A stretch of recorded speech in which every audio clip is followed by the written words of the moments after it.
Again, everybody, welcome and good morning. My name is Kevin Burns, Mayor of Geneva, Illinois, Chairperson of the Metropolitan Mayor's Caucus Environment and Energy Committee, and Chairman of the Executive Board for the Metropolitan Mayor's Caucus.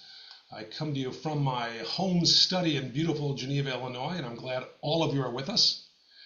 For the first time in our nation's history, all of you know, the federal government has set a goal to direct 40% of the overall benefits of certain federal climate, clean energy, affordable and sustainable housing, and other investments to disadvantaged communities that are marginalized by underinvestment and overburdened by pollution. President Biden made this commitment through 2 executive orders to establish the Justice 40 initiative, tackling the climate crisis at home and abroad, and our nation's commitment to environmental justice for all. The U.S. EPA is charged with delivering on the Justice 40 initiative with extraordinary investments and support for low-income and disadvantaged communities, also called environmental justice, or EJ communities. The caucus is a large, diverse metropolitan region with 275 plus municipal members. Of those members, an impressive 180 municipalities have census tracts with their jurisdictions designated as low income and disadvantaged, or as we commonly refer to as LIDAC. Chicago is, of course, one of those communities with 51% of the region's LIDAC designated census tracts. However, 49% of those LIDAC tracts are in the suburban communities. The region's LIDAC analysis was done by the Chicago Metropolitan Agency for Planning as a part of our Priority Climate Action Plan. And the list is available on our website, and our friend Cheryl Scott from the caucus is going to provide that in the chat as well. As environmental justice programs have emerged at the state and federal levels, the caucus has been monitoring and exploring opportunities to serve our 180 LIDAC communities. In October, the Environmental and Energy Committee discussed emerging tools for identifying EJ communities and the eligibility of local governments for participating in EJ programs at the state and federal level. You can access material from that meeting on our Environment and Energy Committee page. Again, Cheryl will be posting that in the chat. Today, we are fortunate to have many partners joining us who are leading the US EPA implementation of EJ programs, including diverse grants and technical assistance. We have additional experts from our own municipal organizations representing EJ communities to share their perspectives. And finally, we will have a resource to share and help access EJ funds and assistance. And as always, those will be on our Environment Committee page following this meeting. To help set the stage, it's my pleasure to welcome and turn over the floor to our good friend, Edith Macra, who will give us a quick overview of the US EPA EJ program. And of course, Edith is our Director of Environmental Initiatives at the Metropolitan Mayor's Caucus. Edith. Good morning, everyone. Sharing my slides. Looks good. There we Okay, go. you can hear me and see the slides. Great. Yes. Thank you, everyone. This has been a fascinating exploration. I'll just admit to everyone here, we initially were just going to talk about one grant program, the Community Change Grant Programs. We thought this was going to be an easy, let's just get some technical assistance and some support for our communities to apply. And we found all of these interconnected programs from the US EPA. So it's a super exciting time to really get to know and explore these programs. And I am presenting for the EPA with a humility, because I got all this information from the web and my research. So I am not the expert on this, but I just wanted to, because we have so many experts with us, I just wanted to present an overview of the programs for clarity as best as I'm able, and I invite any correction from the peers later in the program. So the US EPA has these enormous environmental or these opportunities for environmental justice programs and resources. As Kevin mentioned, it's rooted in Justice 40 and the Inflation Reduction Act. I'm just going to buzz through existing grant programs, acknowledge the US EPA has been in this game for a long time, and that there's tools that they've developed and have rolled out, and those have evolved to help us define what is a low income and disadvantaged community, also called a disadvantaged community, or DAC, also called environmental justice community, or EJ.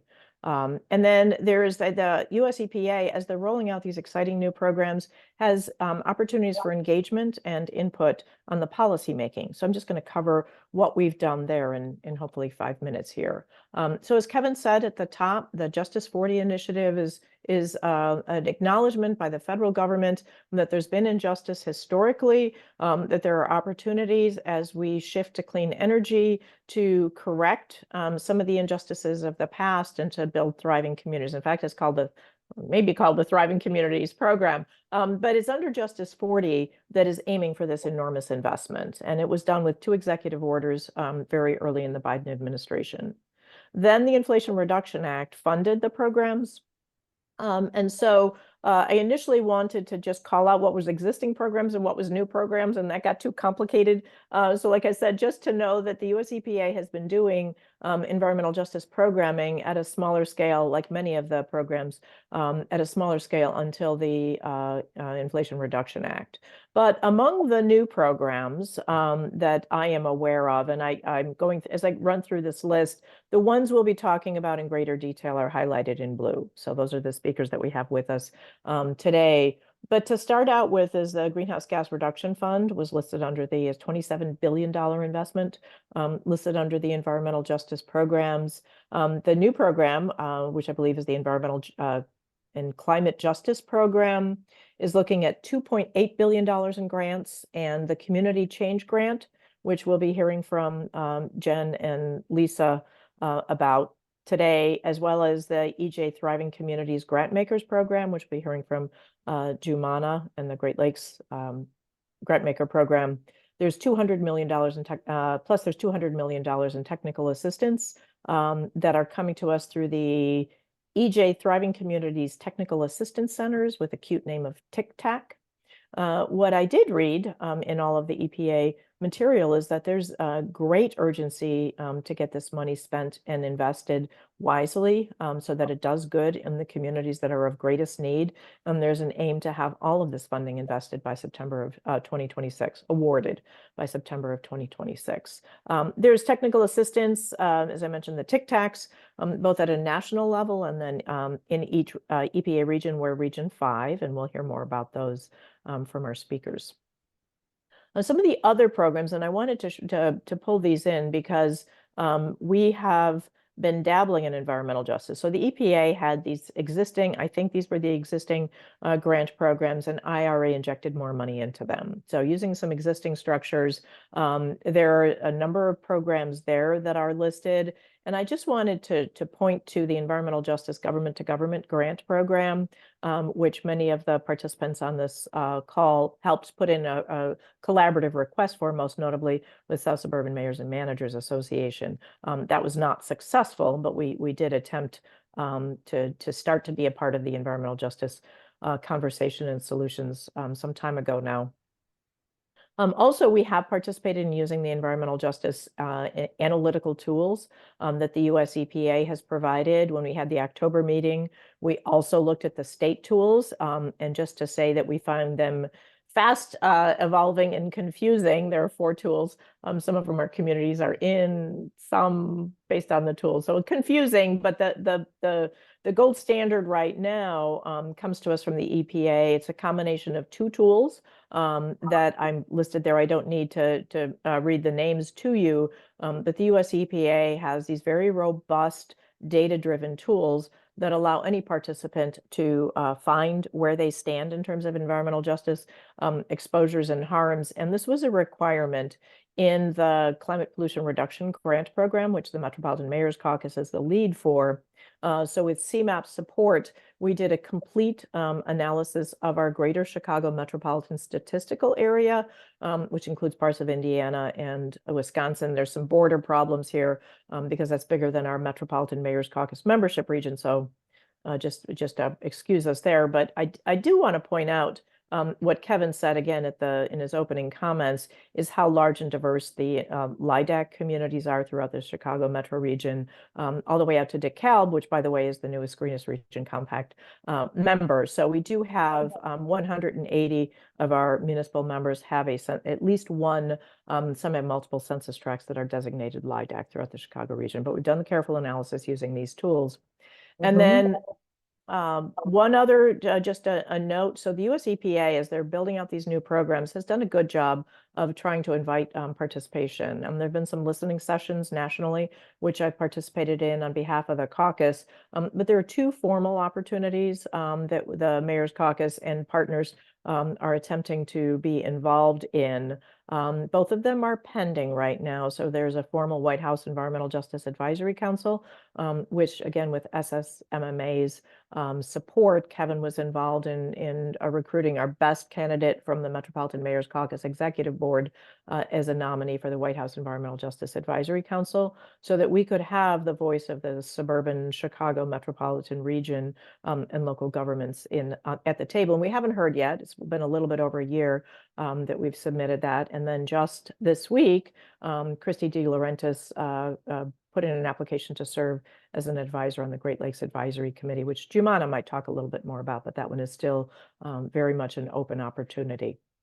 And before I close, just for the guests on the call who don't know us very well, we have the Greenest Region Compact, which is our consensus sustainability plan for the region. And we all get together behind the goals of the Greenest Region Compact, and we also have a climate action plan. So we try to move together in working in concert. And of those 156 municipalities and 5 counties, we're now at a total of 161 local governments. At least 60 of those are LIDAC, and apologies because the tools that we use to count them up have changed yet again. But we have a good proportion of our municipalities from environmental justice communities involved in our common sustainability goals. And before I turn this back over, I just wanted to reiterate what Kevin was implying here is that the reason for this call started out being, let's talk about some grant programs, but we are really looking to help these Mayor's Caucus LIDAC communities access grants, technical assistance to implement CAP and consensus goals. And we really want to be a partner with the US EPA and their partners in solving the environmental justice problem. Thank you. Well said, Edith. Thank you very much. Next up, folks, please say hello to Dr. Jen Fuller, who's the Technical Assistance Specialist at the Great Lakes TCTAC, where she connects communities with resources and grant opportunities. In 2023, Dr. Fuller advocated for the environment at the Minnesota legislature, fighting for environmental safeguards to regulate forever chemicals, better evaluation of the cumulative impacts of pollution in the environmental justice areas, and more. Joining Dr. Fuller is Lisa Merrifield. She is the Sustainability Community Specialist within University of Illinois Extension's Community and Economic Development, where she helps Illinois communities become more sustainable and resilient. Lisa formerly served as an Assistant Director for the Illinois Water Resource Center and Illinois-Indiana Sea Grant, and as the Executive Director of the Great Lakes Regional Pollution Prevention Round Table. Ladies and gentlemen, Dr. Fuller and Ms. Merrifield. Good morning. So just a very brief overview of the TCTACs. So again, we're part of this federal Thriving Communities Network initiative that's working towards a holistic government-wide framework for providing technical assistance and capacity building resources for those the most in need, and we'll hear some specifics from Lisa and Naomi in a moment. But I did want to mention there's numerous agencies involved, which is really exciting. Housing and Urban Development is involved, Department of Transportation, of course, EPA, and Department of Energy. And we already talked a little bit about how these bills were authorized in the Inflation Reduction Act, the Bipartisan Infrastructure Law, and the American Rescue Plan. And Lisa, if we can go to the next slide. So here's just, again, a really brief overview. So there's 3 national TCTACs, 13 regional TCTACs, and EPA Region 5. We're so lucky to have two TCTACs, Blacks and Green and the Great Lakes TCTAC. And again, we're funded by EPA and the Department of Energy. And really the goal is to help communities apply for these big, complicated federal grants. And again, I'll just turn it over to Lisa and Naomi to get into some more specifics there. All right, my cat has arrived just in time. We will invite him down. Okay. Sorry about that. I am going to give you a brief overview of the Great Lakes TCTAC, and then we'll let Naomi talk about the big TCTAC. We are fortunate in Illinois and in the Great Lakes region to have these two opportunities to help communities engage with these programs. So our purpose, sorry, he's back. So the purpose of our Great Lakes TCTAC is really to help communities access this unprecedented level of funding that Jen mentioned and Edith has talked about. And our vision is really to have some kind of community-driven resilience and really assist communities in making that possible and probable. And so that's really our goal, is to help communities take advantage of these opportunities that are available to us like they never have been before. So in the Great Lakes, this map, you'll see it often. So the Great Lakes TCTAC and the Big TCTAC serves all of the states in the Great Lakes region. We're working both with tribal lands and with communities. These are the organizations involved in the Great Lakes TCTACs, these 10 organizations. We have nonprofits that have joined us. We have university researchers who have joined us. And the backbone of the Great Lakes TCTAC is the University of Illinois, the University Extension programs. And extension programs are a nice partner in this because, at least in Illinois, I work through Extension, I work statewide, but I have access to somebody in all 102 counties in Illinois, so that I can, if I'm looking for partners or if a partner is looking for us, it's easy to engage with somebody local that you hopefully know. So that's how we have set up our Great Lakes TCTAC, is through that partnership, through the nonprofits, through the research, and through extension programs. So what do we do in the Great Lakes TCTAC? Well, we have a variety of services that we offer that are listed here. And through these services, you can access this information in a couple of different ways. First of all, we do a lot of education. So we have webinars, we have fact sheets, we have a newsletter that goes out, and that's available to anybody. And I'll give you the link at the end to show you how to sign up for any of those things. So you can find that really easily, particularly in Illinois. Illinois Extension has partnered with Prairie Rivers Network, and we are doing a whole series of webinars, free webinars, designed for local government entities. Maybe some of you have seen them, just to really talk about grant opportunities and funding opportunities, what's coming down the pipeline, so that you know what your information, you have the correct information and know how to access the resources. So that education level is kind of the first level of any of these kinds of services.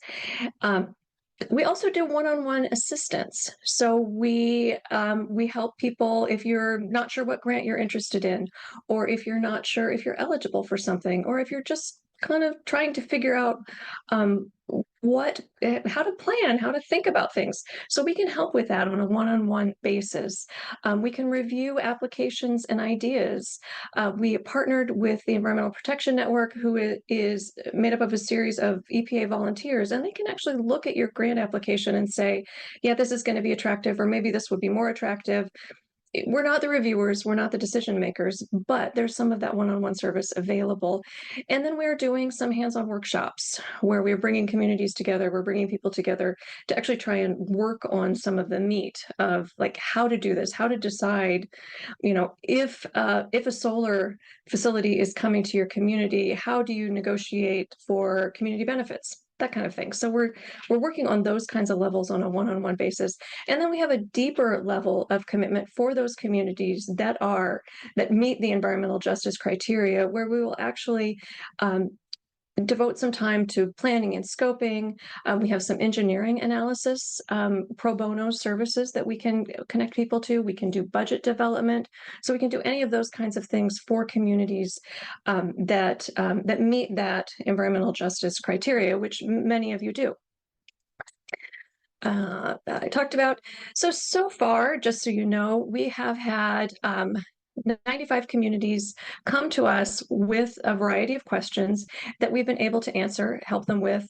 So it could have been anything. Our as you can see on this chart, over half of our questions are related to just the general, what is the TCTAC? What are we doing? How do we apply for a grant? What grant should we be thinking about, and are we eligible? So those are the bulk of the questions we've gotten. But as you can see, we get a lot of different kinds of questions, and we've been able to filter 95 communities through our process at this point to a satisfactory answer. Currently, we have 85 active inquiries, and so this is continuing. This is ramping up, and this is region wide. So this isn't just Illinois, and I don't have the number in my head as to how many of these are related to Illinois, but it's a significant amount. I'm pleased to say that that Illinois communities are taking advantage of these services and using this to help us make progress in the state. So the easiest way, if you are interested in any of the services from the Great Lakes TCTAC, to get in touch with us is to fill out our intake form. And I will give you the website here in just a second. There's just a few quick questions, and then we do a phone call with you. We talk to everybody who submits a form and who wants to talk to us. Sometimes people will submit a form and then they're like, no, I just needed this little piece. But we will communicate back with you. So anyone who wants to submit a form, it's a quick form. Just let us know what you want and we will reach out. We'll get you to the right person. I do again want to say that we have these different levels of services. There are only so many of us. We can access the extension networks, we can access research and these nonprofits, but there are only so many of us. So we do have to do some prioritization in terms of what kind of support we can give. We're getting really good at that. And we can, once we understand a little bit more about your community and your interests, we can make sure we get you to the right people for the information you need. So TCTAC.umn.edu will get you a link to fill out our intake form. It will get you a link to learn more about what we're doing, what the partners are in all of the states. As I say, I'm the lead in Illinois, but there is a lead in every other Great Lakes state. So you can find us, find who we are, find news information, find success stories, all that kind of good stuff. And then final slide, reiterating that visit our website to fill out the intake form. I really want to also encourage you, if you are interested in these kinds of things, the newsletter is excellent. I don't develop it, so I can say that. The University of Minnesota crew is developing it, but they are really compiling all kinds of grant opportunities, all kinds of success stories, all kinds of training opportunities in one really convenient, easy to access place. And so you can get at that from this link to our newsletter. With that, I think that's what I've got on the Great Lakes TCTAC, and I would love to turn it back to Kevin and then over to Naomi. Kevin, it looks like you're muted. I was muted. My apologies. Or Edith muted me, one of the two. I'm not sure which. Thanks again, Lisa. Thank you, Dr. Fuller. Now, folks, it's my high honor to introduce, and likely you all know, of the incomparable Naomi Davis. She is the founder and CEO of Blacks in Green, an urban theorist, attorney, activist, and proud granddaughter of Mississippi sharecroppers. Ms. Davis is a powerful advocate for equitable development following the sustainable square mile concept in West Woodlawn and beyond. Ms. Davis was born and raised in the walkable village of St. Albans, New York, and is a graduate of Fisk University and the John Marshall University of Illinois Law School. Ms. Davis, we're delighted you're with us this morning. You have 2 hours to present. Just 7 minutes, Naomi, just 7 minutes. Well, that's exactly the 2 hours that I needed. So everybody get your popcorn. Greetings, cousins. So good to be with you. And just really thanks to Edith, my colleague in other realms, and to Elgin, and the idea that we, the Metropolitan Mayor's Caucus, the idea that we can partner powerfully and must, given this moment in time. Oh, there we go. Wanted to talk about our partners. And I am sharing the slide with their logos: Environmental Health Watch of Cleveland, Black Environmental Leaders, also of Cleveland, Imterra, that renowned institution in our tribal areas of Region 5, which are substantial. And then our friends at the University of Illinois, the Smart Energy Design Assistance Center that provides phenomenal energy-related design, implementation supports, and the University of Illinois School of Public Health. So we are looking at a tranche of 3 different kinds of services that we provide in the TCTAC. Organizational capacity building is always job one when you're looking at serving EJ communities.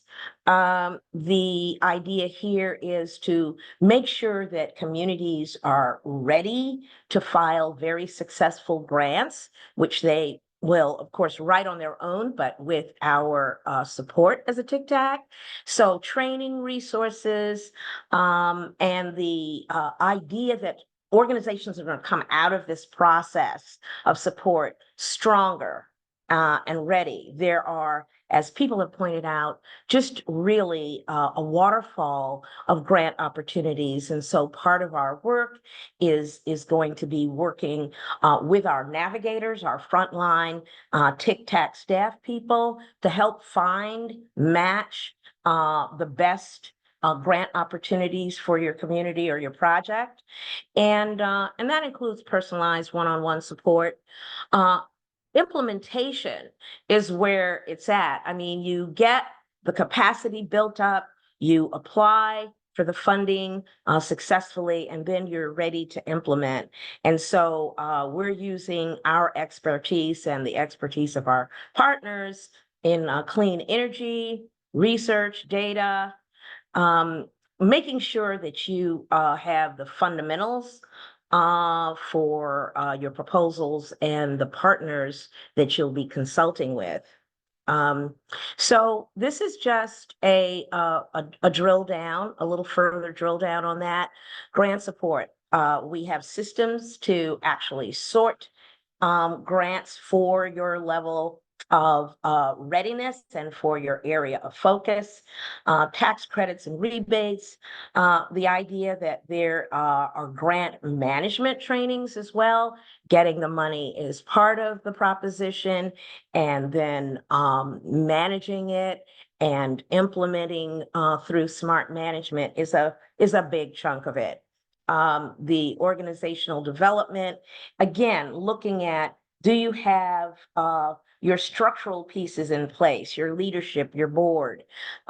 We have even one of our team members coming on board now is a lawyer to help walk through some of those, really fundamental issues of organizational capacity. We understand that people need to build their knowledge and skill. And so we're here as those coaches and mentors. And of course, all of the programs and services are free. Community engagement, the need for organizations to root themselves more solidly in community is fundamental to the EJ principle. The idea that you are entitled to a certain level of support because of disadvantages that have accumulated. So how do you learn the optimal ways to reach out and engage your communities? We're here for you for that. And importantly, those public-private partnerships. We know that right now is a critical time for Large infrastructure projects. We know that water and sewer have been deferred, roads and bridges, internet, the broadband issue continues. And so we are looking at how to provide that kind of support, fostering those relationships between community-based organizations and especially municipalities and others in the private sector. So building those relationships is fundamental. We have a real focus on clean energy, and everybody knows the world is fuel switching. And so what do you need in order to analyze and implement a project? We've got our monthly lunch and learns, get your paperwork together, makes such a difference. As I said, municipal matchmaking and the idea that we have just always recommended these key government resources. They're just chocked full of resources for grants, especially, but not just grants. There are all kinds of government contracts that are being made available, all kinds of trainings. You gotta go in again, take your popcorn with you because it's a deep dive that you'll be having, and our navigators can walk you through as Sherpas to that process. So here we go. We are also available for you to reach by phone at our website, and there is a very, just like University of Minnesota just said, a very simple intake process. We'll have someone waiting on the other side to greet you. We have a queue full of all kinds of participants from around the 6-state region of Region 5. And we just welcome you to just say hello, dial in, talk to our staff. We're people who are just loving the opportunity to serve you. Thank you. Thank you, Naomi, and congratulations on being the first presenter to use the word Sherpa in an environmental committee call. That was awesome. Please welcome Jumana Vasi, who is the Thriving Communities Grantmaker Program Director at the Minneapolis Foundation, where she will partner with the Midwest Environmental Justice Network, the REAMP Network, and others to distribute $40 million in grants over the next 3 years. Jumana has a track record as a champion for environmental justice, with experience in nonprofit advocacy, philanthropy, and as a consultant. Most recently, Jumana was principal of J. Vasi Consulting LLC, where she managed the Small Grants Program for the Midwest EJ Network and supported EJ policy and conducted strategic research for philanthropic clients. Please welcome Ms. Vasi, and Ms. Vasi, the floor is yours. Thank you, Mayor Burns. I always think I sound really great in my introduction, so I aspire to live up to that. Yeah, you gave me $20 to read that, so what the heck? We weren't supposed to talk about that. Well, thank you everyone for having me. I'm really excited to be here and have a conversation. So I'm going to go through this program really quickly. I'm going to share my slides in a second, but the number one thing you need to remember about our grant making program is that it's not up and running yet. We're hoping to get there by October 1st. So this is preparatory information helping you plan, and also a way as you engage with my esteemed colleagues at the 2 TCTACs that you can be thinking about this opportunity as it unfolds. Let me see if I can do this correctly. I did it correctly in the practice session. So can you all see my slides? Yes. Great. Thank you. As Mayor Burns said, the Minneapolis Foundation has a long history of grant making, and we are working with 3 partners with boots on the ground in the Midwest with a lot of expertise in tribal and environmental justice issues.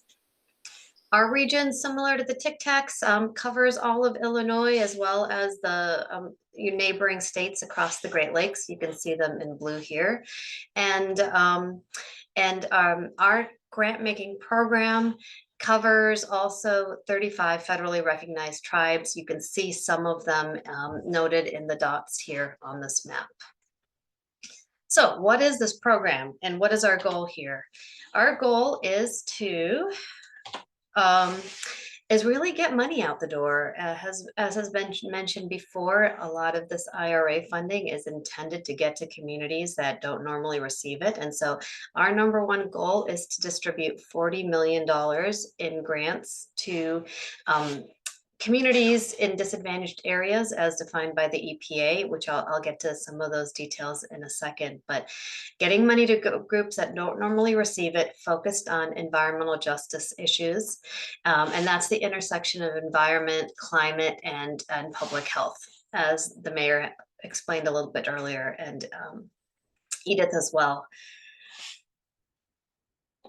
Okay, who's eligible? Everyone on this call, for the most part, is eligible as a local government, as long as you are based in an area that the EPA defines as a disadvantaged community and your work is there. The other eligible entities are nonprofit organizations in the wide range of those, tribal governments, and U.S. territories, Puerto Rico, and freely associated states, which isn't really applicable to our region. So these are the eligible entities. And here are the issue areas. As we mentioned, environmental justice is sort of a large umbrella for many, many different kinds of issues that you're all dealing with. This is a subset of the list here.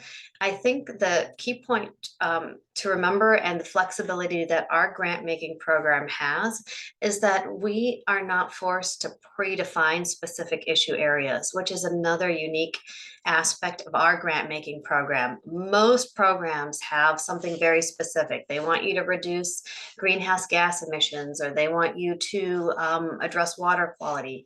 We are lucky enough that our grant making program can cover any issue that's an environmental justice issue that's got a component of public health, impact daily life, environment, and or climate. What the grant sizes look like have been predetermined by the EPA. So we have to follow pretty strictly this guidance here on the slide. So they've defined tier 1 as being assessments, and that includes data, gathering data around water quality, soil quality, air quality, even public health data that would fall under that assessment piece. And grants are up to $150,000 for up to 1 year. The EPA won't let us go above that cap in dollar amount or time frame for any of these tiers. However, as long as it falls within our strict 36-month program, total program deadline, we will be able to offer extensions, no cost extensions, because we know this timeline will be really tough.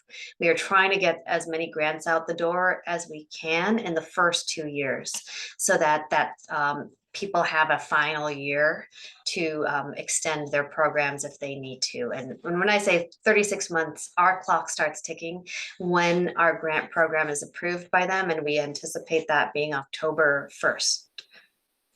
October 1st, November 1st, hopefully someplace around there. We're not entirely sure yet. We're waiting for them to give us the green light and approve everything. Okay, tier 2, tier 3, those are related to planning and program implementation or plan implementation. The most interesting point of tiers 2 and 3 is that it can include purchase of land and property. That's not always the case for federal grants, and especially a unique opportunity for disadvantaged communities that are trying to build assets and need those capital dollars. And then there's the subset of $75,000 grants that are discretionary to our grant maker entity. And that is for severely capacity constrained organizations. That's what the EPA has directed us to give the grants to. They have declined to define what they mean by severely capacity constrained organizations. So we are working with a regional advisory committee that Edith mentioned earlier to help us with all of these decisions, making sure that we are creating as open and as easy a process as possible. And it is our regional advisory committee that will be making the final decisions on each slate of grants.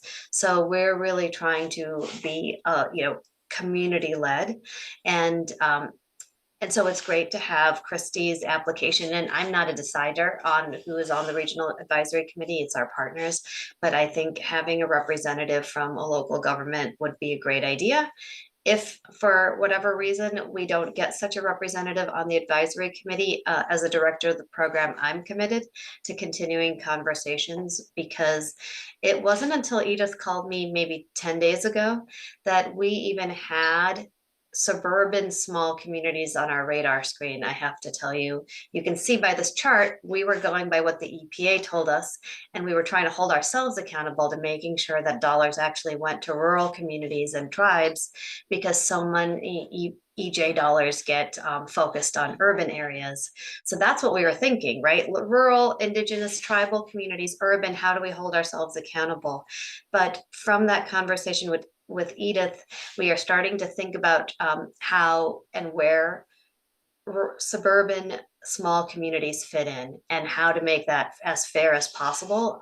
So we're thinking about expanding that rural definition from rural to including rural and small communities, because I think I heard yesterday Edith and Christy and others saying to us, if you say rural, even if technically our communities fit in, they won't see themselves there. You need to define this as some rural plus or small communities. So I want you to know that we've heard, and that I'm not the sole decision maker, but I'm going to be bringing these points to the conversation. So just even these last few days with prep and conversations with Edith and partners have made a difference. So we are listening. So thank you for making us listen. I haven't been keeping track of my time, but I only have one more slide left. And that is how you can prepare. I am not actually familiar with local governments. I don't know if you automatically all have unique identity numbers already, but if you don't, that's what's needed for these Thriving Communities grants. You don't need a full SAM.gov registration number, although because you might need that registration, SAM.gov registration, you may need it for other grants. So go ahead and start getting it if you don't have it already. But for us, if you don't want to go through the full process, you only need that unique entity ID, which used to be a DUNS number, and they've just renamed it. This stuff is mostly for nonprofits, but accounting and record keeping systems, these grants, even though they're through an intermediary, will still need to follow all federal regulations. So you will need to track every dollar you receive from this grant, even for for personnel. All those dollars have to be tracked and documented. Also, these grants are not lump sum upfront payments. For any of those tiers, I told you, if you're awarded a 2-year grant of $350,000, you can only draw it down as you need it. It is not reimbursement only, because they said they heard us, but their fix was that you can request 5 business days before you need to make a payment, before payroll, before an invoice is due, and draw down in advance, but only 5 business days. So getting your systems in place to monitor, to track, and to make sure your cash flow and everything else is in place to make this work for you, it's the right time to start thinking about that. And plan to submit your application prior to fall 2026. And more information will be forthcoming. Thank you. Thank you, Jemana. And a special thank you to affirming that you've heard the commentary regarding that EJ communities are beyond just what most people assume they were, and that there are EJ communities in the suburbs. We appreciate very much you affirming that statement, and thank you again. And now I'm going to call back our good friend, Dr. Fuller, who's going to talk about community change grants and other technical assistance available. Dr. Fuller, the next 10 minutes is yours. Excellent. Thank you so much. And all right, so the moment we've all been waiting for, the community change grants. There is a lot of information in these slides. I'll try to move through in my 10 minutes. I wanted you all to have the comprehensive PowerPoint available to you. So we'll start with kind of the basics. So you can follow these links for the main EPA website, the notice of funding opportunity, so all the outlines for the program, and then a couple other webinars and frequently asked questions. EPA does have their own technical assistance for the community change grants. They launched that in about March. And they can help with up to 100 hours of technical assistance, and they're only working on community change grants, whereas the TCTACs are able to work on local, county, state, other sorts of grants. EPA has asked us to direct folks there, but we're happy to fill in the gaps and answer questions as they come up. So there's a link to request their technical assistance. And this website, it's Community Change TA, I believe it's .org. They recently launched a ton of awesome resources, lots of frequently asked questions, workbooks, fact sheets to help you think through the kind of project that you want to implement, as well as tips for how to do so. So I encourage you to visit those resources. And then our partner, the Environmental Protection Network, which is made up of past EPA staff. They have a wealth of information as well, very detailed, like 6-step processes on how to submit grants. They have office hours for how to access and sign up for sam.gov. And one thing I do want to highlight is a lot of folks were asking, how do I find partnerships for community change grants, since they do require at least 2 lead partners. And EPN does maintain a survey and a public list of folks looking for partnerships. So I would definitely check that out if you're seeking partners. All right, so let's get into it in more detail. Goals of the program are similar to other programs we've talked about today. Community-driven pollution and climate resiliency solutions, investing in cross-sectoral collaborations with partners working with and for communities, getting all those federal dollars. They're also delivering technical assistance and strengthening communities' decision-making power. You know, this historic investment, we want to have long-term benefits, and you invest in people in order to do that. So key dates, the applications are rolling, but the final deadline is November 21st at 11:59. And they are starting to review. We haven't had awards announced yet, but we're encouraging folks to get their applications in prior to the deadline. One really important thing I also want to note is that if applicants are not awarded a community change grant or any EPA grant, they can request a debrief. And so it's sort of a revise and resubmit situation. So again, that's kind of why we're encouraging folks to apply as it fits their timelines. And the grant duration is 3 years maximum. And again, there are no extensions on that. So who can apply? There has to be a community-based organization, likely a nonprofit, a 501c3, as either a lead or a statutory partner. And the other partner can be you all, local governments, federally recognized tribe, or an institution of higher ed, or a community-based organization and a community-based organization. And again, the projects must benefit a disadvantaged community or communities. EPA is asking for a map really detailing the place that you seek to benefit. And there's just a couple other slides that I'll just have available for the PowerPoint. It talks about different types of partnerships, collaborating entities, and people have a lot of questions on these, but one thing to note is that a city partnered with a CBO can be the lead applicant or the statutory partner. And whoever's the lead partner, that's where the money flows through. So be thinking about that as you're reaching out to find partners. Just another summary of how it works. Lead applicants can submit a maximum of 2 applications and receive 2 awards. There's 2 tracks for the community change grant, which I'll talk about in a moment.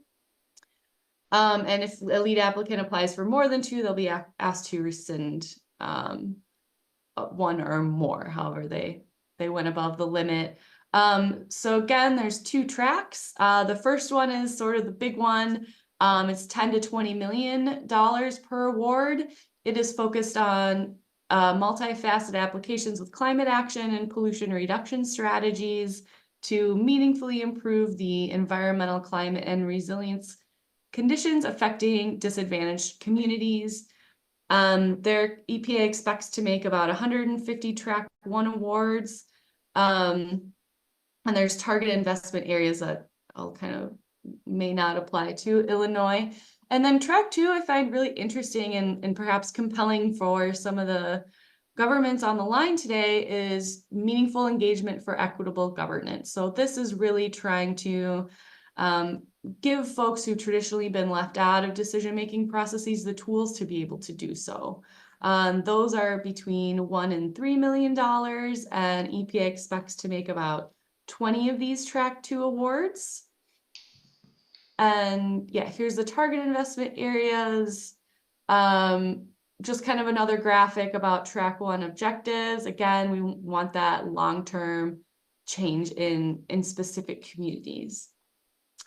So again, I'll go over this sort of quickly. If you have questions, yeah, feel free to contact us about it. So the Track 1 applications are 6 requirements. The first is a climate action strategy, and I'll give you a couple examples of those in a moment, and then a pollution reduction strategy, as well as community engagement and collaborative governance plan, a community strength plan, a readiness approach, and a compliance plan. And if you don't know what all those mean, that's okay. We have resources to help you sort all those out in templates and lots of great tools.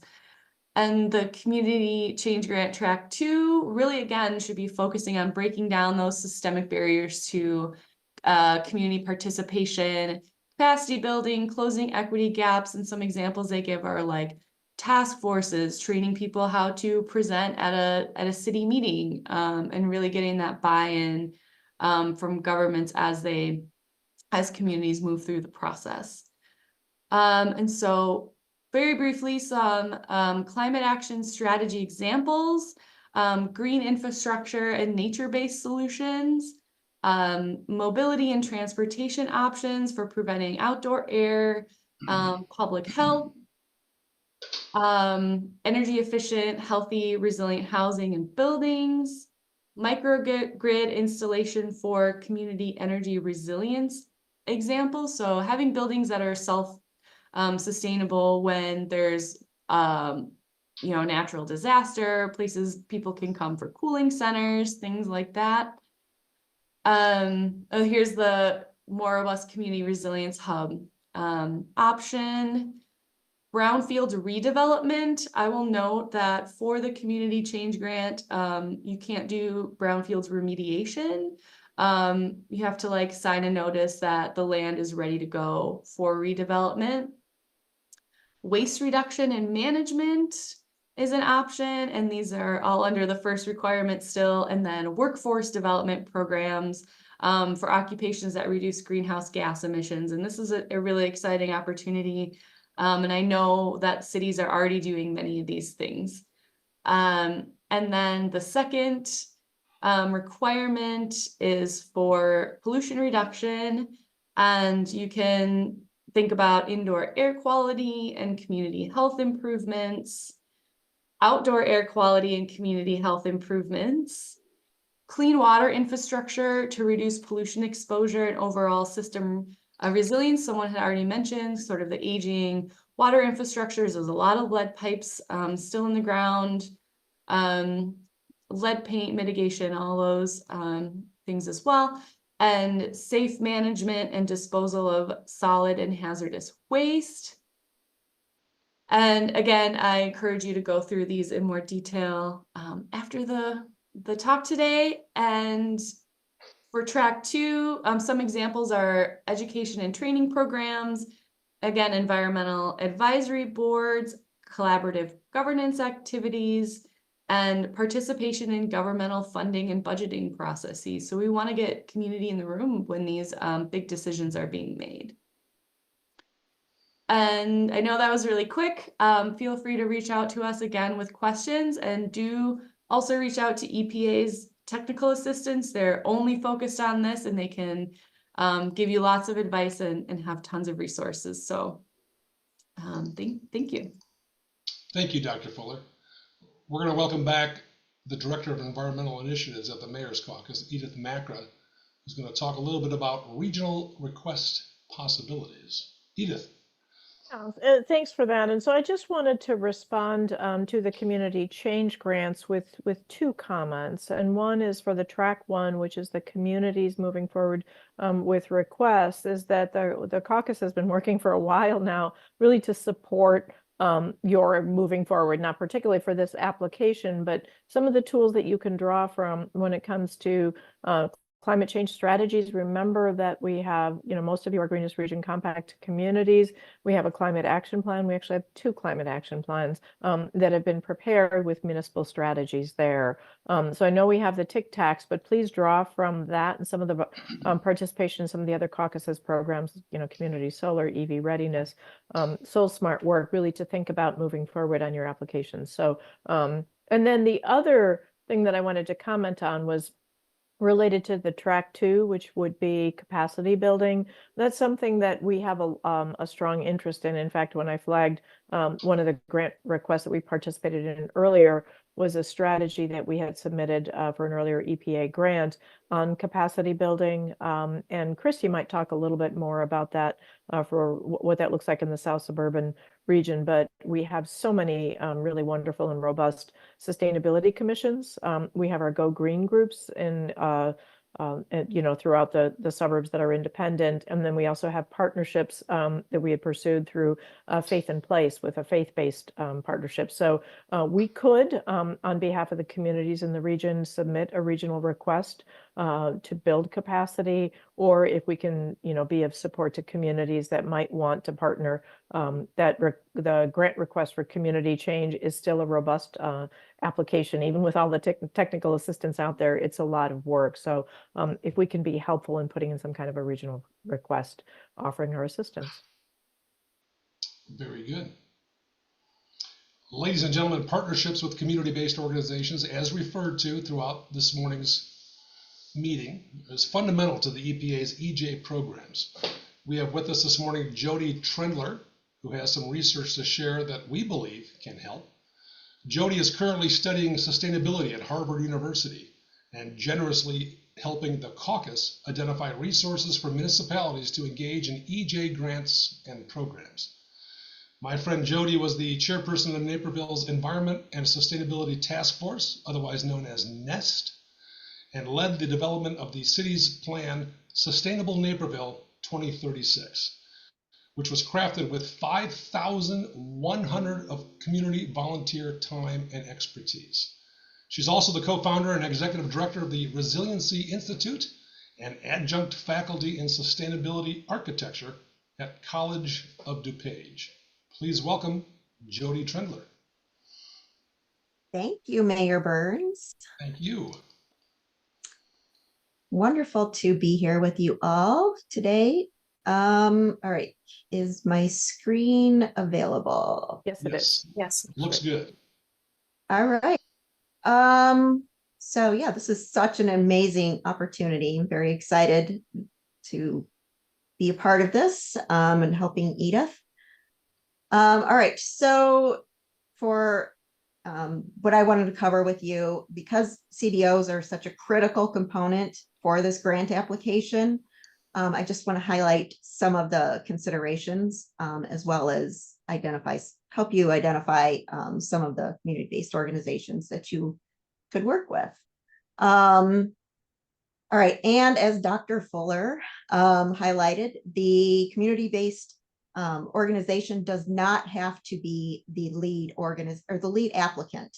So this does open up the opportunity for the municipalities to be the lead applicant, just because there is such a significant fiduciary responsibility in reporting management for this grant. So in the track 1 objectives, you'll note that the NOFO specifically highlights that it needs to be meaningful and robust community engagement throughout the entire grant process. So this is all the way from design to implementation. So this is not a typical community engagement process of having a couple of community meetings at City Hall or the library. This is actually the creation of a working group. And so this is where it's really important to establish those relationships and bring as many people to the table as possible in order to get that diversity. So the grant objectives is really encouraging a very proactive approach to reach, the typical, municipalities we know about, the top 10 engaged citizens that you hear about from all the community meetings. This is really trying to go above and beyond that and really take that proactive approach and reach out to the community members that do face a lot of barriers to participation in our local government. So, and if you don't have the processes in place, so as the level 2 grants are set up for developing and building up that capacity. So that's something that I think a lot of communities are probably going to need to really look at. And this component does need to be incorporated into level 1, but if your community does not already have an existing collaborative entity, you may want to consider applying for a level 2 grant just to get this process up and running. So the other big component to the grant is that it needs to be community-led. And so that's where pulling in these community-based organizations is going to really come into play. So ideally what you're going to do is you're going to see if there's projects or initiatives out there already ongoing in your community. And what you want to do is reach out to them and bring them in and then start building your collaboration around that for these types of projects that really are invested in expanding this environmental justice advantage. So,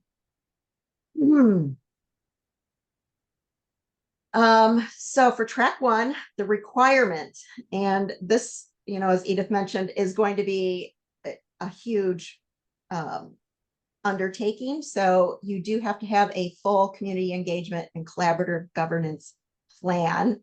And as Dr. Fuller pointed out, the EPA does have a lot of resources for this, and I'm sure you're going to want to take advantage of those. So there is a guide that they have put out that is available currently. And when you're going through and filling out your application, you're going to want to make sure that you are using this as your guide for this. Again, just emphasizing that it's an ongoing process. It's not just a touch point thing. It's creating this collaborative process. And I've got a few extra slides at the end here just for reference slides for you. All right, so as the grant points out that it does need to be a statutory partnership. So there's only 2 applicants for this grant, but the idea is that you have to build this coalition around these projects that are going to be implemented using this grant funding. So again, you can see the municipality can be the lead applicant. The CBO does not have to be the lead applicant, depending on the organizations that you're working with. So some of the roles that you're going to want to think about that the community-based organizations are going to be playing. The idea is to use these community-based organizations to really tap into that network of the underserved populations. And that's one of the primary objectives of this, is to really bring in those underserved populations and engage them in the process. And that's really what you're going to want to focus on when you're bringing these partners to the table.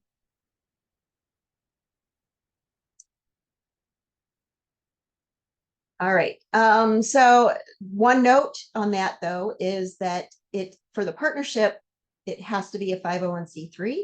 But for the collaborating entities, so you're essentially your working group, they do not have to be 501c3 organizations. So this is where you're going to be pulling in,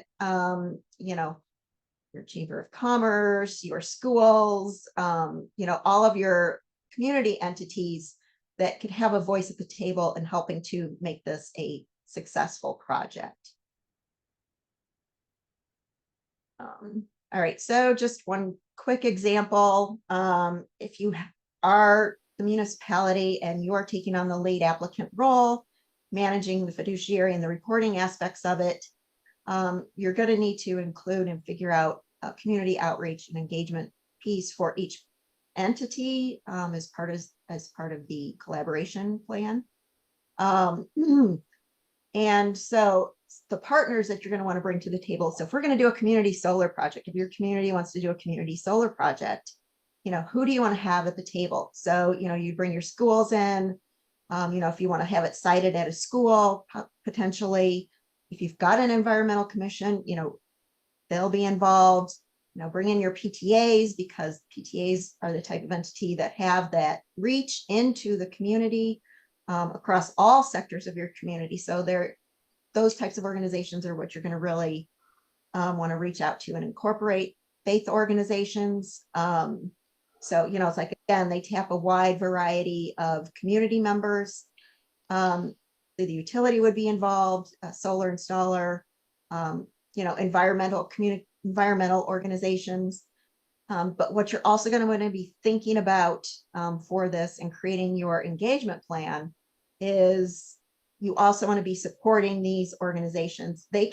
Support for these organizations can be included in this grant. So, it's like marketing materials, time, staff events, if you're going to do events and activities, those are all primary things that you're going to want to put in your grant applications as this community outreach component. And here is a selected list of some of our regional community-based organizations that focus on, working towards environmental justice issues. So whether they're environmental organizations, just community engagement organizations, food, human rights, social justice. So these are some of the options for our area communities that already exist. And I'm very excited to reach out to the EPA and hear from Jen, who you have on your lists.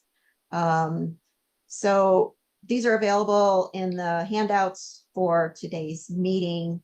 But I can tell you, like, for one example, the Conservation Foundation, I know they do a lot of regional work, collaborative work within counties, and they're actually working on creating this process right now in Will County.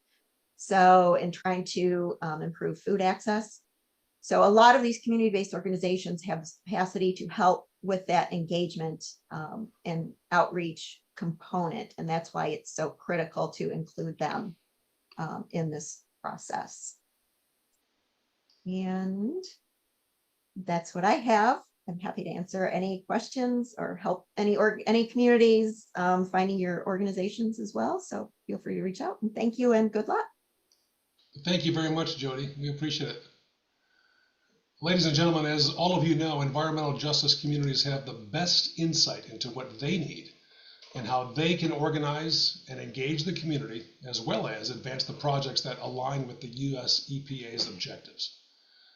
We close this morning's meeting with perspectives from the South Suburban Mayors and Managers Association and the City of Elgin, both representing substantial LIDAC communities. Christy DeLaurentis is the Executive Director of the South Suburban Mayors and Managers Association, representing more than 40 local governments in Chicago's Southland. Christy has extensive experience in public policy, advocacy, and community affairs. She has worked for the City of Lansing, the Metropolitan Planning Council, and worked as a consultant serving municipal and civic clients on transportation, economic development, and fundraising. Our friends from Elgin include Tom Armstrong, retired from his role as the senior planner for the beautiful city of Elgin, to take on, as he would argue, way too many volunteer roles. He is now serving as the chairman of the city's Sustainability Commission, where he is driving Elgin's robust community engagement and city policies and programs on sustainability. And our friend Kristen Youngmeyer is the sustainability analyst for the city of Elgin. Kristen previously worked in the public health and housing field in local and state government in the Columbus, Ohio area. Folks, the floor is yours. Hi, good morning. I think I'm kicking it off, so I've got my slides up. Christy DeLaurentis with South Suburban Mayors and Managers Association. I just want to share with you that we have 30 of our 45 municipal members that are federally recognized environmental justice communities, representing 56 census tracts and over 600,000 residents. What's interesting about SSMMA is we're both a council of government, COG, of which there are 9 in Northeast Illinois, but we are also a not-for-profit 501c3. So we established that in our charter in the 70s and have been acting as a partner and essentially as a CBO since. So we're really unique. I don't think any of the other COGs are positioned like we are, but we have definitely collaborated with the Metropolitan Mayor's Caucus on environment and sustainability initiatives. We also work with both Will County. We span, the majority of our footprint are in the southern suburbs within the Chicago region, but we also have municipal members that are in Will County. So we partner both with Cook County and Will County, obviously the state of Illinois and our federal partners as well. So we've heard a lot about, EJ and what that means. I just wanted to put up what the US EPA's, criteria are. But I want to break it down that we really see environmental justice as an equity issue, and we've been moving in this direction for the last couple of years, but getting very much more deliberate about it in recent times as more monies are available, because what we're seeing is that there really are few resources available to suburban communities that are EJ eligible, that need the resources. I'll tell you, you heard from Edith that we SSMMA and Metropolitan Mayor's Caucus, they were the lead with another partner, applied for a government-to-government grant last year. And what we heard from in our exit, we did not get funded. So we took advantage. I think it was Jen had suggested that we do an exit interview. It was very helpful. We were very close, like points away. But what we did here is that the city of Chicago had achieved a sizable allocation, and thus the Chicago region was covered. And, I'll say from a South Suburban region who have really disadvantaged, marginalized, historically overburdened, everything that qualifies, that was maddening. No criticism of what the city of Chicago received and others, but I will say, it's frustrating to us. We have established within our organization environmental justice priorities. We recently created Environmental Justice Committee to really hone in, drill down. I have a new staff member that is an environmental justice policy and government affairs specialist. So we really see the need to develop capacity and leadership to resolve the environmental issues.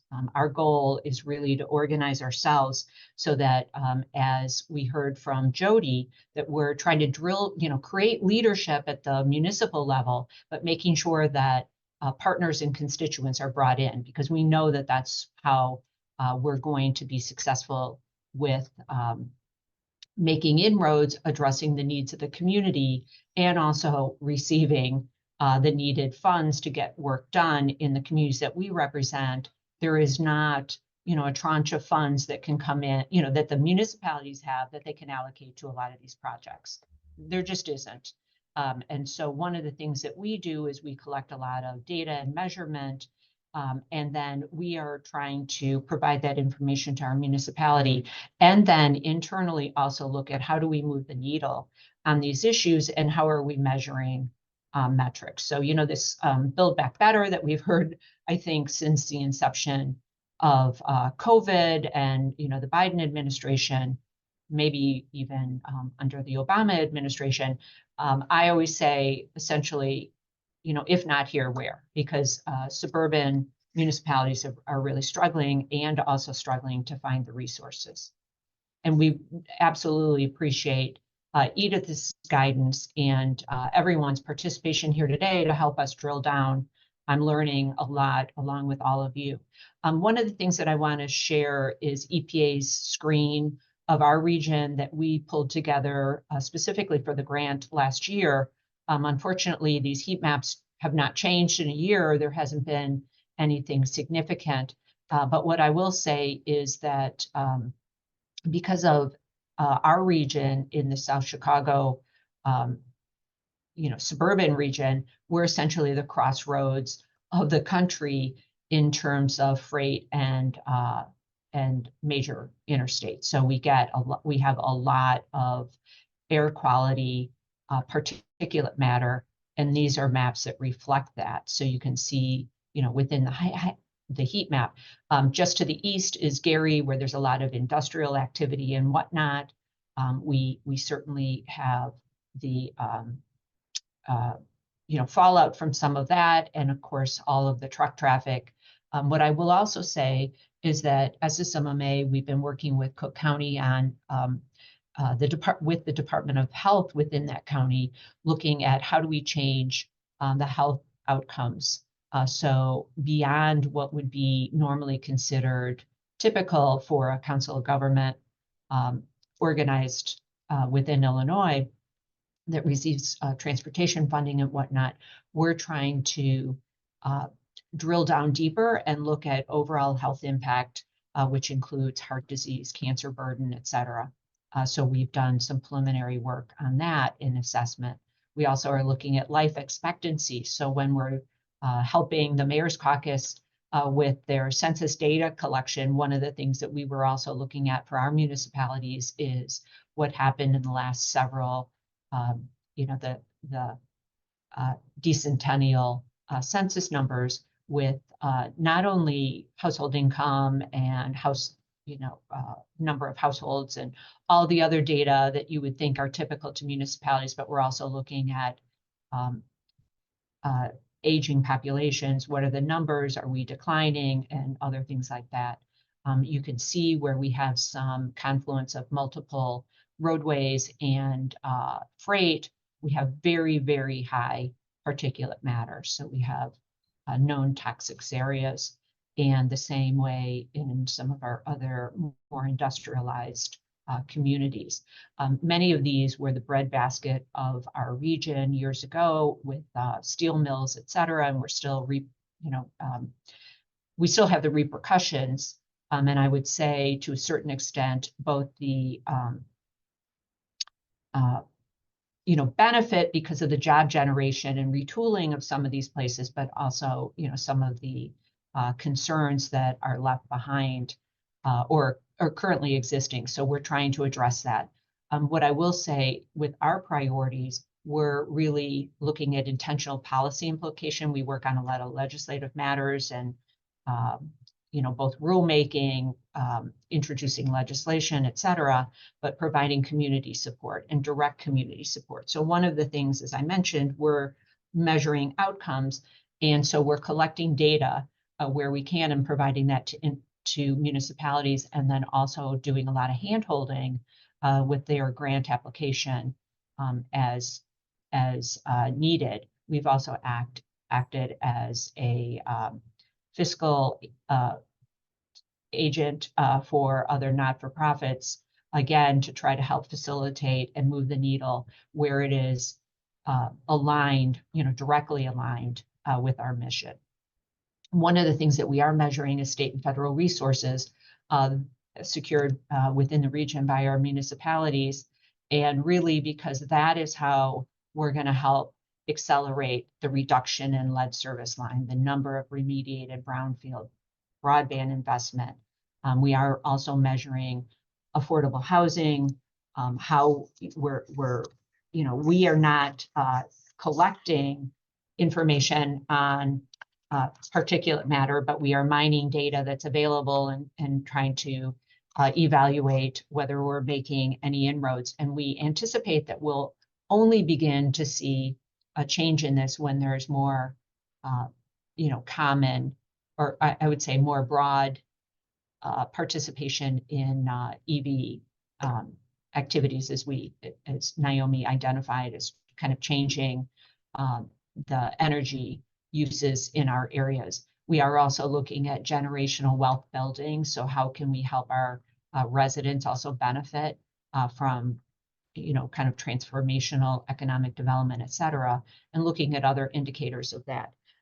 One thing that I wanted to say, in addition to sort of the, more common measurements that we talked about, reduction in lead service lines, remediated brownfields, et cetera, we're also tracking property tax rates, collection rates on, essentially tax burdens, foreclosures in our area. We've developed and we're mapping and trying to see how we're impacting food deserts, unmet infrastructure needs we do every year, so that our municipalities, we're helping them essentially build 5-year capital plans, and then trying to help them secure money and then doing a lot of work on emergency preparedness, really largely around flooding because of the topography that we have. We have a lot of low-lying areas and historic floodplain that's been redeveloped. Thus, we, every what used to be 500-year floods,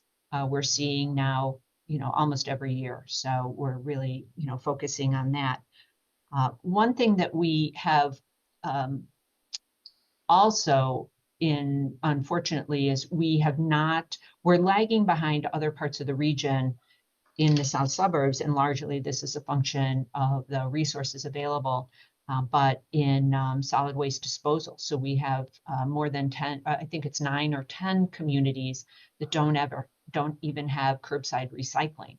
So we can do things in a way, there are things that we can be doing, and as an organization, we're trying to work with partners with Cook County on an implementation of a 5-year solid waste disposal plan that looks at creating, another entity similar to others within the county that have really moved the numbers in the right direction with disposal of solid waste. We're also taking on some brownfield remediation. We've done this with US EPA. Oh, and I will say that we've had a couple of workshops with IEPA, US EPA on lead service line replacement that over the last year has actually managed to secure. We've convened a number of the municipalities that are on the call from my region have taken advantage of this. We've actually collected, or we have identified that IEPA within their clean water program, and again, this is largely their lead service line replacement program, about over $30 million in resources to municipalities. So we see this as a win and a move in the right direction. But I will also say that, when we hear 40 million, 2 billion, there's more money available, and we want to try to make sure that our municipalities are securing the resources that they need, and the communities are the beneficiaries, and the community residents are the beneficiaries. So I'll end there, and I'm happy to answer any questions as we move on. Thank you. Thank you, Christy. Next up, we have Tom Armstrong, Chair of the City of Elgin Sustainability Commission, and of course, Elgin Sustainability Analyst, Kristen Youngmeyer. The floor is yours, folks, and just as a courtesy to all of you, if you never see me again today, it's because I've snuck off this Zoom to join the Executive Committee Zoom, which begins at 11. But thank you all very, very much for joining, and thank you for your continued passion and the good work you're doing. With that, Tom, Kristen, the floor is yours. Okay, very, very good. Edith, could you pull up our slides? Okay.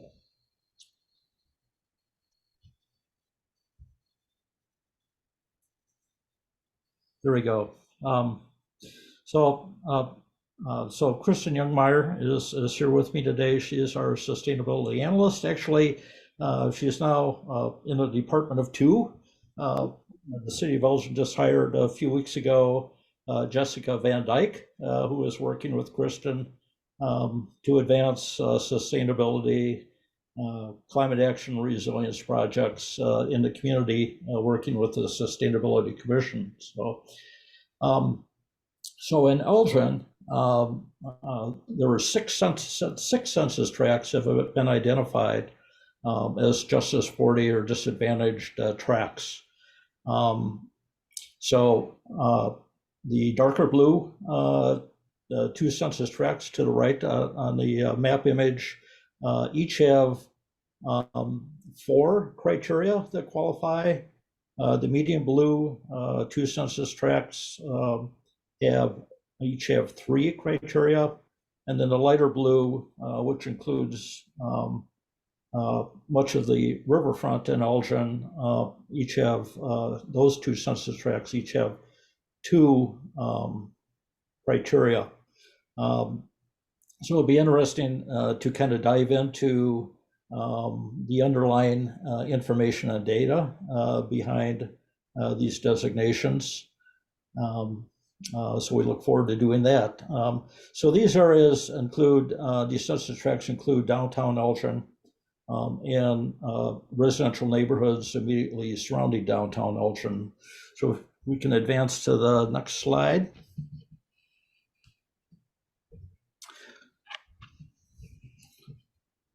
So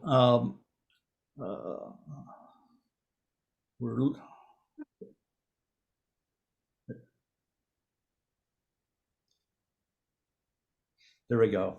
So legacy characteristics in these 6 census tracts. So as I mentioned, downtown Elgin is kind of at the heart of this area, and then the residential neighborhoods surrounding downtown. So the neighborhoods surrounding downtown are among the oldest in the community. So we have a lot of aged housing. So with that comes issues related to environmental issues, insulation, roofing, windows, HVAC, plumbing, electrical. A lot of work needs to be done to bring this housing up to more contemporary standards. In addition, these residential neighborhoods that have been identified have a very high percentage of rental housing, which brings with it its own issues. Along the riverfront, kind of to the north, the northerly census tract, we have an EPA Superfund site, which has gotten a clean site letter from the US EPA. Was the subject of many years of remediation efforts and reporting and testing, but it has a clean site letter now. And that area, which is about 24 acres in size, and 2 other nearby parcels represent about 35 acres of land that's known as the North Grove redevelopment area, and is the subject of planning for infill development and redevelopment and new open space opportunities along the Fox River. The Elgin National Watch Company site, which is at the south end of our downtown area, is now developed with a commercial strip shopping center with a large parking lot in front of it. And what's significant about that is that that parking lot encapsulates soil that is pretty full of radium from the watch company days. So the agencies that needed to sign off on that construction agreed to encapsulate that soil. So that's an issue that continues to exist in that area. We have freight and commuter rail lines along the west bank of the Fox River, Milwaukee West Metro lines, UP Railroad, Canadian Railroad, a lot of freight traffic. In addition to Amtrak traffic, which will be starting up, connecting Chicagoland area with Rockford and possibly ultimately to Dubuque, Iowa. And then related to the commuter rail lines, we have coach yards. So Elgin is the terminus of the Milwaukee West line on the Metro Rail system. And so Metro stores trains and engines in coach yards right in our downtown area along the river. These neighborhoods, again, are older neighborhoods, so there are a lot of combined sewers in these neighborhoods. The city has been working actually probably for more than a decade now to separate those combined sewers. So that's a project that's ongoing, separating them into a separate sanitary sewer and water infrastructure. The water infrastructure generally is among the oldest in the city. So, the city is looking at losing up to 30% of its potable water supply in some areas due to leaking water infrastructure. So another big funding issue that the city is looking at down the road here. And like everyone, the city of Elgin is active in replacing lead water service lines. The city actually has done, I feel, an excellent job in tackling this issue, taking advantage of available funding. A lot of the work that's gone on to replace lead service lines to date has taken place in these census tract areas that are identified as disadvantaged tracts. Whether it was purposeful or not, these tracts are benefiting from that work. And then along the south end of this area, we've got the US Route 20 bypass, which carries a tremendous amount of traffic.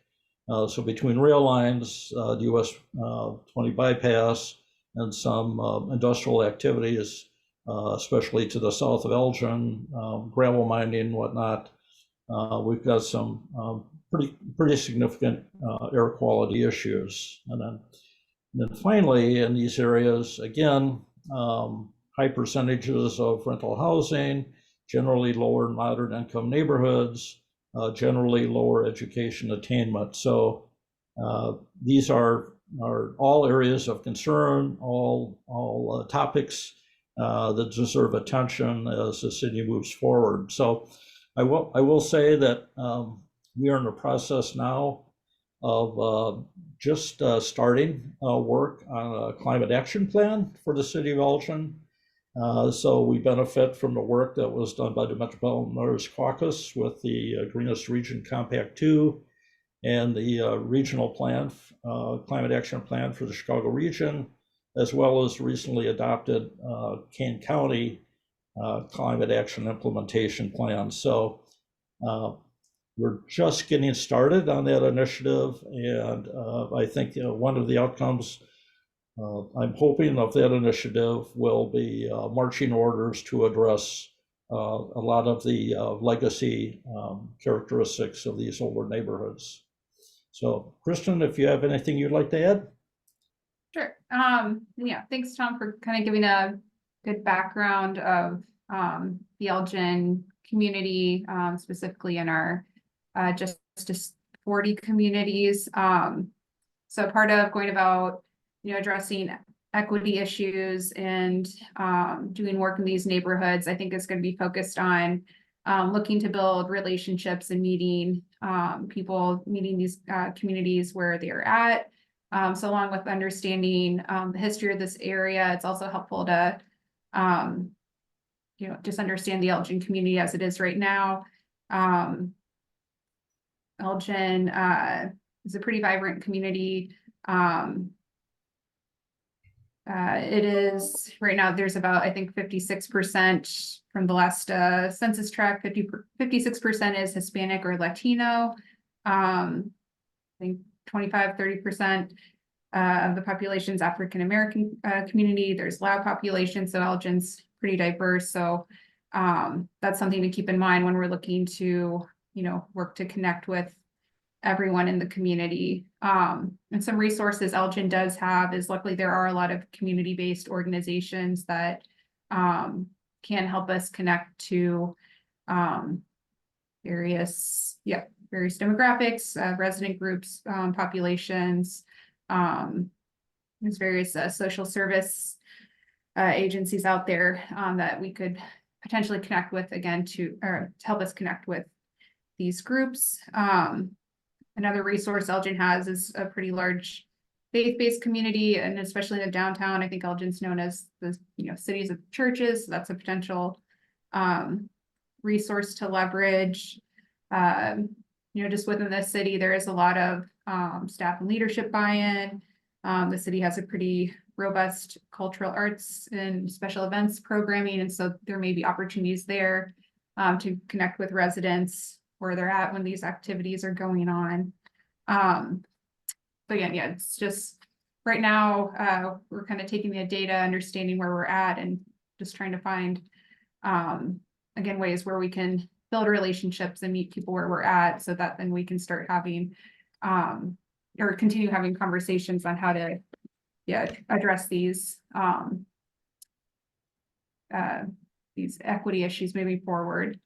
Elgin also has a very large public school district with U46, so there's potential to use our education system. We have private schools, there's a community college, there's also Judson University and Illinois Extension, so maybe there's opportunities to do work there. Elgin does have a pretty active or it does have some active community-based groups, specifically around environmental advocacy. So, those are residents, volunteers that maybe can be leveraged to help continue to connect with people we haven't been able to connect with in the past. And I guess that is a challenge we're, in general, dealing with, is just figuring out how to connect with these different residents groups that haven't been at the table or involved in the past. So with that, I'll turn it back over. Thank you so much. Thank you, Chris and Tom and Christy for really sharing what's going on in our environmental justice communities. Mayor Burns did have to leave. He is our executive board chairman now, and so he's leading the next meeting. But also want to very much thank the presenters from the TCTACs for joining us, and all of you for being here. I know that we're dropping people. We are over a little bit, but really good information there at the end. We didn't have a lot of questions in the chat, but please do dialogue. We'll post all this information on the Environment Committee webpage. I think we're going to be putting our heads together to consider a Track 2 application for the region. So if you have ideas or thoughts on that, please do reach out directly. And just in closing, want to remind you that we have our next Environment Committee meeting. It is always the third Tuesday, and we have moved up to 9:30, and our next topic will be on Energy Star Portfolio Manager. We'll be hearing from some partners and the US EPA again on using those tools for tracking energy use in your community. So to all the speakers, before I let you go, remember that we want your slides. We're going to be posting those on the Environment Committee website, and there'll be a recording there as well. So thank you, everyone. And do keep in touch if you're going forward on any of these grants, particularly the Community Change Grant on your own. We'd love to know about it and know how we can support it. But we are trying to track some good outcomes for our region. So thank you, everyone. Have a great day.